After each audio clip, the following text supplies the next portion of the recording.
everybody, this is Audra here at Homesteading in Idaho. So today I've got an exciting video for you guys. We are going to make rose enfleurage, which I am just so excited to make. It's fall here in Idaho. We're on borrowed time with all the flowers, all the smells that we love about summertime. It's fall. They're going to go away. We're going to get hit by a hard frost and that'll be it. All gone. So I would love to preserve some of that smell of summertime that's going to carry me through the wintertime. And the wonderful thing about rose enfleurage is, it's like one of the most coveted things. You look up rose oil, look up rose perfume. It's like a huge demand for it. We're going to make our own for super cheap. It's literally just a couple ingredients and then time.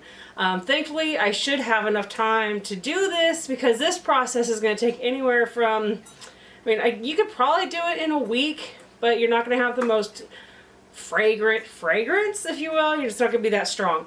But we're pushing for a minimum of 2 weeks, but I would like to hopefully get at least a month on this. So I might be protecting a rose bush or two just so I can get some extra blooms. Okay, so like I said, this is super simple ingredients. I'm going to use coconut oil today. You want to use some sort of a fat that is solid at room temperature.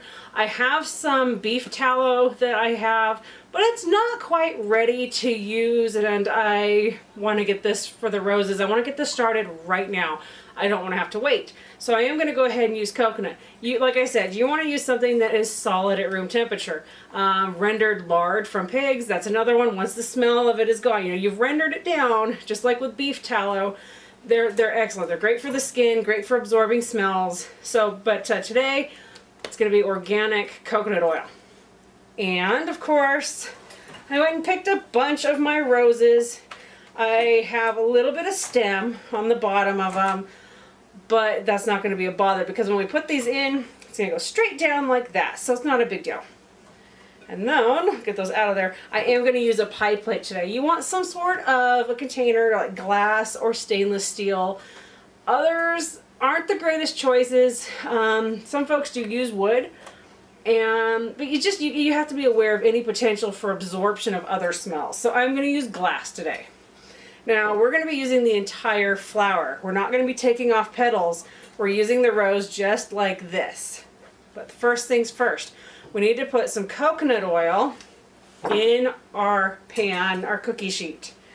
Now when you choose your container, you're going to want to choose one that you can put a lid on, but here's the deal. You don't want a airtight lid because our flowers are fresh, they're moist. You don't want to use dried flowers, you don't want to use old flowers.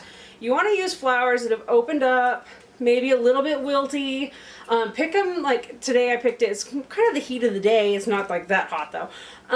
But they're releasing their fragrance. I don't have any that are like tight, brand new buds. These are open flowers. So first things first, we're going to scoop out our coconut, put it in our dish, and we're going to put it to about a 1/2 inch thickness. So, and I know on this video it's a little bit hard to see this pie plate, but I will lift it up and show you. But we're going to go ahead and just get this coconut oil in there and get it spread out pretty good. It's going to take quite a bit, so give me a minute and I'll show you the very next step after I get this spread out for you guys. Alright, once you've got your coconut loaded into your plate or your other solid fat, whichever one you choose to use, so it's nice and in there, nice and even, we're going to take a butter knife and we're going to score it. Now the reason we're going to score it before we just start placing our roses on it is we want to create more space, more surface area for the fragrance of these roses to soak into our oil. So it's giving it a better chance to really absorb that fragrance of that rose. So I'm just going to cut some lines in this. There you go. See? Nice little pattern. Now here's the easy part. Like literally this is just boom boom cakewalk. I'm going to take our roses and we're just going to gently, we're not going to just set it like that because it's not really making a whole lot of contact. I'm going to gently press it down against the oil, against that fat. I want that absorption. So we're gonna do that with the rest of these. I'm just gonna push it in there. Now you're not like jamming it in there. You don't want it too tightly packed, but you do want it in here. So just like this. It looks like I'm probably gonna have to go pick a few more roses, and that's fine. But for this video, this is what we're doing. Just kind of spread it in there. All right, so this is it. You know, just pretend like the rest of the plate is full. You're gonna fill up your plate. Now, like I said, you're gonna need a lid. I could take another pie dish and set it over the top of it, but I think I'm gonna use plastic wrap and then just poke a couple holes in it for breathing holes. Now, you don't want it airtight. How come? Because these are moist, and these are gonna invite growth of bacteria, mold, spores, anything like that. We don't want that in a sealed environment. So we want some breathing environment. We want that room for these guys to breathe as they're breaking down. Now, we're gonna have to replace these as they're drying and they're absorbing into the fat. So I'm gonna watch this twice a day, 3 times a day, however many times you wanna check on it. You're gonna just kind of look at it, make sure, you know, if you see any browning, if they're starting to get dry, or if you see any mold, pull it out. Now, if you have a lot of mold, I would start over. That's just me. But, so you're gonna take it out, and some I might be replacing once a day. We have a couple hot days coming up here soon. And some of them, they'll take 2-3 days sometimes. You're just going to visually just watch it. If they're turning brown, getting gross, dried out, replace it. It's that simple. Now, when you replace it, you're going to take it out. You might need a pair of tweezers or a fork to get any pieces out that are being stubborn about coming out. That's fine. After you've taken it out, let's pretend like I had one down here that I took out. I'm going to take out my flour, and then you could just take and put another flower on top of where you just put that one, where you removed it. But to get some really good absorption on there, I'm going to take and stir in that zone my oil. Just kind of stir it around gently, reapply. You know, it helps to move that oil around, move some new areas for it to absorb, and then I'll score it again, and then I'll put a new rose in that spot. And the reason I'm doing that is it's just going to allow more absorption into the fat, so it's absorbing the fragrance molecules within itself. And it's, you're just gonna watch it every single day. Like I said, 2 weeks, 4 weeks, 6 weeks, somewhere in there is ideal. Where are you gonna put this thing? It's not going in the fridge. It's gonna go in a dark, dry location, but also cool. So like I said, tomorrow we've got a hot day, so I'll probably turn the fans on in the house or the air conditioning. I don't know. But I don't want it to get so hot that I end up with mold or spores. So when I do cover it with my plastic wrap, I am going to be watching for any moisture buildup, and I might have to crack a side. Why do we cover it? We cover it because we don't want any dust to fall in here. We don't want anything that's going to contaminate the smell that we're going for. We want the smell of the rose. We don't want dust, mildew, anything like that. We don't want anything that's going to accidentally fall in that. Especially like in my case, it's going to be hanging out in the corner of my kitchen.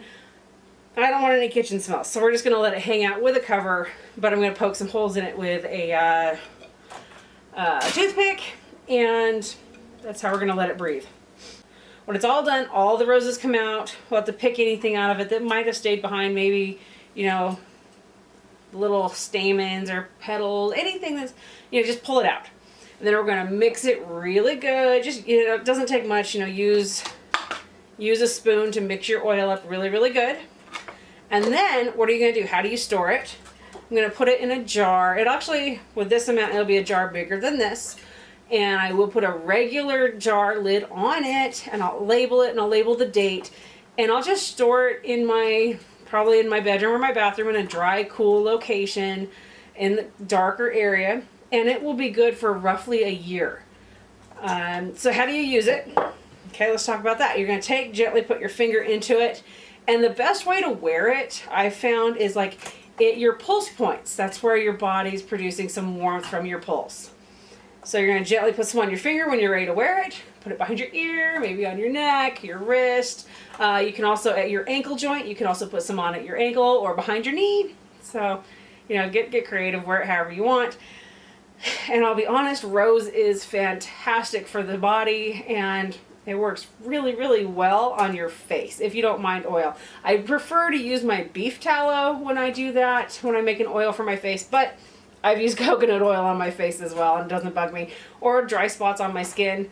Rose does fantastic things for skincare. So besides being a perfume, it's going to be a phenomenal skincare over the winter time. And I can't wait till spring so I can make some more. Okay guys, what else can we use this for besides perfume and skincare? Rose is highly sought after for, like, when I have my anxiety gets a little bit high or I'm stressed, have some tension, the smell of rose really helps to relieve that. So it's another one of those things I really enjoy having on hand. If I'm feeling stressed, I can just open the jar, give it a sniff, or I'll put some on. My kids know it's available. My husband knows it's available. And, you know, they'll go take a little dab, put it on the back of their neck or, you know, wherever. And just that smell of that rose, it just helps to calm and ease your tension. All right, you guys, I hope you enjoyed this today. I look forward to hearing from you. Bye, guys.